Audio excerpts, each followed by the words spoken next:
Hey folks, what's up? I was bringing some food down here to the parking lot, but I ended up running into another crew over here that's handing out food.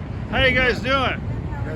Good. I got a YouTube channel. It's Al Maitre. Anyways, I do homeless outreach, and I work for a homeless facility over in Van Nuys, and I actually live at a homeless facility. I got in, I was staying in my car. You can see my seats are gone, and I travel up and down the coast. And anyways, I ended up getting in with the Echo Park situation, you know? Yes. When they closed that down, they were offering housing. So I ended up getting on 7th Street, Mayfair, and then I got in with Chrysalis to get a job.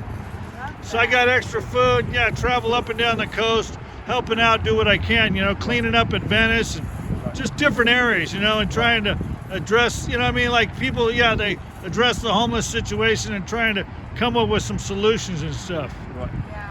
So what's your organization, Homemade Thursdays. Is that once a week? It's once a week. We've been doing it now for about a year. We started out of our home. He's a chef, so Are you guys married? Yes, we are. Oh, really? Yeah. Yes. Killer. Husband and Almost wife. 20 years. Oh, really? 20 years. Yeah. Awesome. You guys have kids? Two. Yes, 2. And how did you come up with this thing? I mean, do you guys have experience being homeless yourself, or? We don't have experience being homeless ourselves, but well, he does. Before he came to this country, he had experience. So but we've always had the What heart country are you and from? the Excuse me. passion. I'm from Morocco. Morocco. Okay. So how did you get started on it briefly? I mean, and it takes money. How's that all work for you guys? Well, unfortunately, this might be our last week because we've run out of funds. But basically, what we were doing is we decided during the pandemic, because we didn't have jobs at the moment, that we still wanted to continue to spread love. And he used to be the executive chef at Barney's, Fred's, New York, in Beverly Hills, and that closed. Yeah. So I wanted to give him some kind of way to give back and continue to help him stay focused. And so we started our own nonprofit called Homemade Thursdays, where we started out of our house. Yeah, it's killer. And now, at first it was only 40 meals a week. And Oh, that's a now lot. It's 100 meals a week. Really? Yeah. On Thursday mainly? Thursdays, every Thursday. And we've been doing it for a year. So as long as even if you can't eat all week, at least you know you got something coming You're getting a Thursday. home- Something, you're yeah. getting a home cooked meal on Thursday. Hey, man, need something? Come here, my baby. That's- I'm good. Why are you back? Why are you back? I was going and I thought about my daughter and I see. So how do you feel about your situation? I mean, you guys, how much meals you got? We got 100 today, plus the water. As you see, we got some cookies. We can give it to them. Yeah. We're doing whatever we can just to help, you know. How do you guys, are you getting any funding, help, assistance? Well, we get some help from some volunteers. People give some money to us, you know. And we put some from our pocket too. Yeah. But lately, like as you know, we're trying to keep up with it. But now it's like our fund is running really low. Yeah. So we're trying to see how we're gonna do it next week. You know, we're not gonna stop until. Have you got a YouTube channel or nothing? No, we don't get. No channel, no No. media? No, it's just Instagram. that's all. Instagram and a Facebook. It's called @Homemade Thursdays. on Yeah, how do people Instagram. donate if they want to donate? We are affiliated with FCC Burbank, Yeah. and so you go to the FCC Burbank website, and there's a give Okay. tab, and then you scroll down to Homemade Thursdays, and it's a tax-deductible donation. Oh, killer. Yeah. And how much do they get? You're doing like 100 meals. How much 100 think it's meals. coming to? So it's about $300 a week, and Oh, then wow. we have.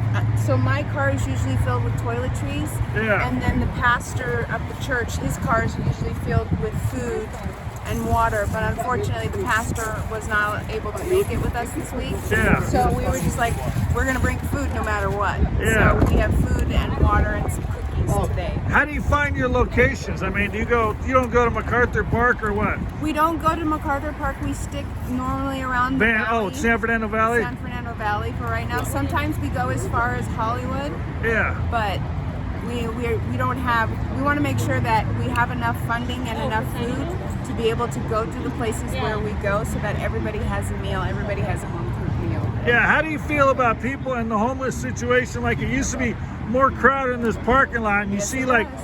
so much trash. I've got videos, it gets generated. I don't know, even though they get dumpsters and I clean up. How do you feel about judging the homeless or thinking they got problems, or what do you think you should do? I mean, for people in general. You know what I never mean? know. You never know. Don't ever judge a book by its cover because you don't know really actually their story. And I think everybody has a story. And the blessing that I have had during this whole time of starting my own nonprofit is getting to know all of these beautiful people. And a lot of them have jobs. A lot of them lost everything because of COVID. So never judge a book by its cover. Homeless people are not lazy. They're not all drug addicts. They're not all drunks. It's literally such a misconstrued thought process. Because really they are just beautiful, glorious people who got dealt a really crappy hand. Yeah, so you don't get caught up in the results and all that. Like the outcome, how you feel about them, or I mean, with rent increase and housing price out of control, like you say, I work and I can't afford a place unless I'm going to take 2 weeks to get a room. You know what I mean, just to pay for rent. Absolutely, absolutely. I mean, they're saying houses are up like 1.4 million, where they're getting bid 300,000-400,000 over the price. It's ridiculous. Yeah, It's absolutely all ridiculous. and they're talking about now with the rent pardoning, when that leaves, there's probably going to push a lot more working folks onto the streets. All right, well, Killer, I appreciate your time on the nonprofit. Albert, thank you so much. Nice to meet you. Thank you. Killer, thank you.